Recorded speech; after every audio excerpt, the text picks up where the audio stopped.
Hello, welcome to Shanmukh cooking recipes. నేను పద్మానండి. ఈరోజు చద్దన్నం అండి. చాలా బాగుంటుంది అనమాట. దీన్ని రాత్రిపూట తోడేసుకొని చేసుకొని తింటారనమాట. ఇది ఎంత బాగుంటుందంటే దీన్ని ఏ విధంగా చేసుకోవాలి, దీనికి కావాల్సిన పదార్థాలు ఏంటో చెప్తాను. ఆ విధంగా చేసుకోండి.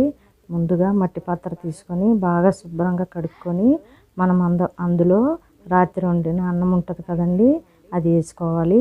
ఈ కుండలో వేసుకోవాలి. ఈ రైస్ వచ్చి మనకి పులుగ్గా ఉండకూడదండి, మెత్తగా ఉండాలి.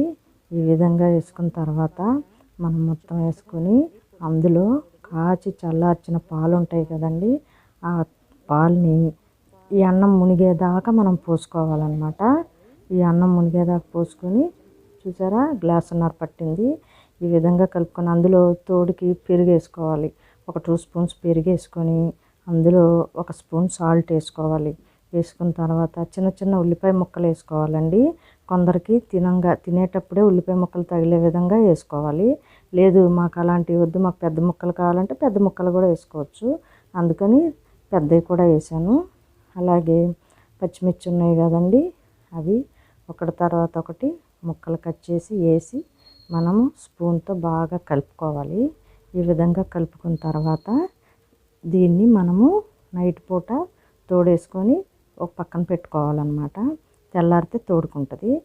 ఇదిగోండి ఎలా తోడుకుంటుంది అంటే ఇలా మూత పెట్టేసుకోవాలి. మనం పెట్టేసుకొని మూత తీసి చూసేటప్పటికి తెల్లారి ఈ విధంగా తోడుకుంటుంది.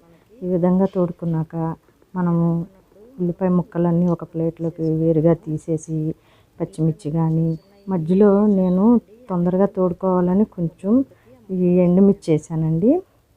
అందువలన అవి వేయటం వలన మనకి పాలు తోడేసుకోవాలన్నా కూడాను పెరుగు చేసుకోవాలన్నా మధ్యలో మనం అవి వేసుకుంటే తొందరగా తోడుకుంటుందని వేసాను అనమాట. ఈ విధంగా వేసుకున్న తర్వాత మనం స్పూన్తో కలిపి మనము ఒక 1/2 గ్లాసు వాటర్ కలుపుకోవాలి. వాటర్ కలుపుకొని అందులో కొద్దిగా కొంచెం సాల్ట్ మళ్ళీ కొంచెం వేసుకుందాము, సరిపడా. టేస్ట్కి సరిపోదు అనిపిస్తేనే వేసుకోండి. వేసుకున్నాక మనం బాగా కలుపుకోవాలి. ఈ విధంగా కలుపుకున్నాక ఇది కనుక అసలు తింటేనండి ఎంత బాగుంటుందంటే చాలా బాగుంటుంది.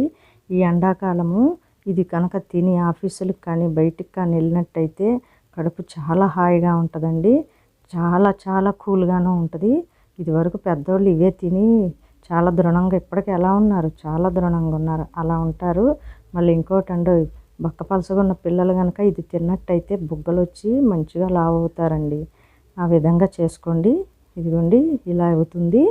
ఇది మనం ప్లేట్లో పెట్టుకొని ఈ ఉల్లిపాయలు, ఈ పచ్చిమిర్చి ఈ విధంగా నంచుకొని, పెద్ద ఉల్లిపాయ కావాలంటే పెద్ద ముక్కలు తినొచ్చు. మనం ఆల్రెడీ పెరుగులో వేసేసాం కదండి, అవి కూడా తినొచ్చు. ఇది కనుక నచ్చినట్టయితే మీకు లైక్ చేయండి, షేర్ చేయండి, సబ్స్క్రైబ్ చేయండి.